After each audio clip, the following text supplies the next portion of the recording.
Hello everyone, তো আসুন জেনে নিই যে আজকে আপনার ভালোবাসার পরিস্থিতি কিরকম রয়েছে এবং আরো একটা বিশেষ জিনিস জেনে নেব যে আপনার এই আগস্ট মাসের এই পোর্টালে ঠিক আপনার কি জানার কথা।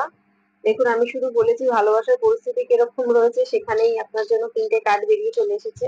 আমি বুঝতে পারছি আপনারা ধীরে ধীরে আমার সাথে অনেক বেশি কানেক্ট হয়ে গেছে।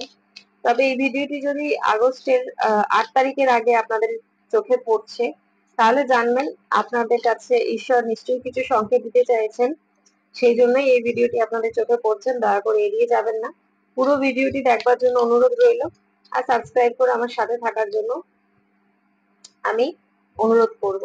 তো চলুন দেখে নিই যে প্রথম দেখবো আপনার ভালোবাসার কারেন্ট পরিস্থিতি কি আছে। আপনার ভালোবাসার কারেন্ট সিচুয়েশন যেটা রয়েছে সেটা হলো এই মুহূর্তে আপনার মানে প্রবলেম নেই কোনো, ঠিক আছে? আপনাদের রিলেশনে এই মুহূর্তে কোনো সমস্যা নেই। খুব ভালো মানে রিলেশন রয়েছে আপনাদের। সবাই একে অপরকে খুব ভালো বিশ্বাস করছেন এবং ভালোবাসছেন। খুব সুন্দর রিলেশন রয়েছে। তবে আগত দিনে আমি দেখতে পাচ্ছি 8 তারিখের পর, 8/8/2024 তারিখের পর আপনাদের একটা খারাপ সিচুয়েশন আসতে চলেছে আপনাদের ভালোবাসার মধ্যে, ঠিক আছে? যেটার জন্য দায়ী কিন্তু আপনি নিজে।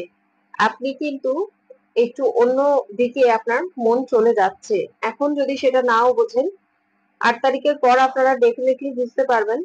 আপনাদের মনটা, যারা আমার ভিডিও দেখছেন আমি তাদেরকে বলছি, তাদের পার্টনারের কথা বলছি না, যারা ভিডিও দেখছেন তাদের বলছি, আপনাদের মনটা একটু অন্যদিকে চলে যাচ্ছে, ঠিক আছে? তো এই জন্য আপনারা দুটো রাস্তার মধ্যে কনফিউজ হয়ে যাবেন। একটু একটু কনফিউজের মানে আছে এনার্জি, যেটা এই মুহূর্তে কিন্তু আপনাদের সম্পর্কে নেই। এই মুহূর্তে দাঁড়িয়ে আপনাদের সম্পর্ক খুব সুন্দর, খুব ভালো, একে অপরকে খুব ভালো বিশ্বাস করছেন এবং একে অপরকে অনেক বেশি ভালোবাসেন। আপনার পার্টনার বেসিক্যালি আপনাকে অনেক বেশি বিশ্বাস করে।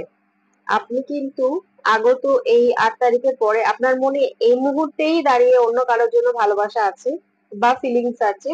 দেখুন, ভালোবাসা তো একসাথে সবার জন্য হয় না, তাহলে আমি এটাকে ফিলিংস বলতে পারি। যেটা রয়েছে সেটা আপনার একটা সাময়িক অ্যাট্রাকশন রয়েছে অন্য কারোর প্রতি, হ্যাঁ? সেটাকে কাটিয়ে তুলুন এবং আপনার পার্টনারকে বিশ্বাস করুন, আপনার পার্টনারের সাথে থাকুন।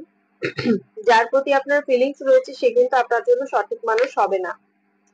সে কিন্তু কোনো না কোনো ভাবে টাকা পয়সার জন্য বা নিজের কাজের জন্য আপনাকে ব্যবহার করছে, ঠিক আছে?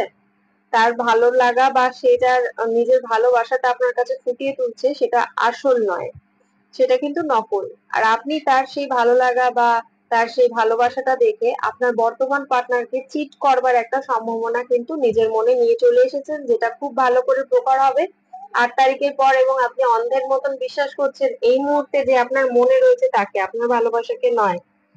যে যে আপনার মনে রয়েছে, যাকে নিয়ে আপনি ভাবছেন, তার সাথে আপনি অন্ধের মতন পথ চলছেন। তাকে বিচার করবার আপনার কিন্তু কোনো ক্ষমতা এই মুহূর্তে আপনার মধ্যে নেই। আমি আপনাকে বলছি, বলেই দিলাম রিডিং শুরু করার আগে, ইউনিভার্স আপনাদের কিছু জানাতে চাইছে। আপনাদের একটা সাবধান বার্তা ইউনিভার্স দিতে চাইছে যে দয়া করে সাবধান হন। যাকে বিশ্বাস করে চলছেন, আপনি হয়তো ভাবছেন তার সাথে ফ্যামিলি করবেন, সে আপনাকে বিয়ে শাদী করবে, তার সাথে ফ্যামিলি করলে সুখে থাকবেন, তার অনেক বেশি পাওয়ার রয়েছে এই মুহূর্তে। কিন্তু একদমই না, সে তার নিজের স্বার্থে আপনাকে ব্যবহার করছে। শুধুমাত্র আপনার কোনো ভালো গুণ আছে বা আপনার কোনো মানে কি বলবো, আপনাকে নিয়ে তার কোনো স্বার্থ পূরণ হবে, সেই জন্য এই মুহূর্তে দাঁড়িয়ে দাঁড়িয়ে আপনার সাথ দিচ্ছে, অথবা আপনার সাথে ভালো ব্যবহার করছে, আপনাকে বুঝিয়ে তোলবার চেষ্টা করছে যে সেই পার্সনটাই আপনার জন্য সঠিক পার্সন। কিন্তু না, আপনার জীবনে এখন যে ভালোবাসা আছে সেই মানুষটা কিন্তু আপনার জীবনের খুব ভীষণ পরিমাণ সঠিক এবং প্রচুর পরিমাণ লয়াল। আর সেই পার্সনটাকে যে এখন আপনার জীবনে আছে, সেই পার্সনটাকেই ভগবান আপনার জন্য ফিক্স করে রেখেছে। আপনাদের দুজনের ভালোবাসার মধ্যে ভগবানের একটা আশীর্বাদ রয়েছে। কাজেই আপনাকে সেই জন্যই ঈশ্বর হয়তো আপনাকে জানাতে চাইলেন যে যে মনের ভেতরে যে ভাবনা চিন্তাটা আপনি নিয়ে চলে এসেছেন অলরেডি অন্য কাউকে নিয়ে, সেটাকে দূর করে দিন এবং নিজের পার্টনারের সাথে সুখে থাকুন, হ্যাপি থাকুন। আগত জীবন কিন্তু আপনাদের হ্যাপি হতে চলেছে। আর যদি আপনারা মনে করেন যে না, যাকে আমি বিশ্বাস করছি আমাকে না বিশ্বাস করে তাকে বিশ্বাস করবেন, সেটা আপনার নিজস্ব পার্সোনাল ব্যাপার। আমি এখানে যা দেখতে পাচ্ছি আমি সেটুকুনি সাবধানতা বার্তা আপনাদের দিতে পারি, ঠিক আছে? সেটাই আমি করলাম। ভালো থাকবেন, সুস্থ থাকবেন, দেখা হচ্ছে অন্য রিডিং এ। রিডিং পছন্দ হলে অতি অবশ্যই সাবস্ক্রাইব করে কানেক্ট হবেন ইউনিভার্সের সাথে, আমার সাথে। টাটা।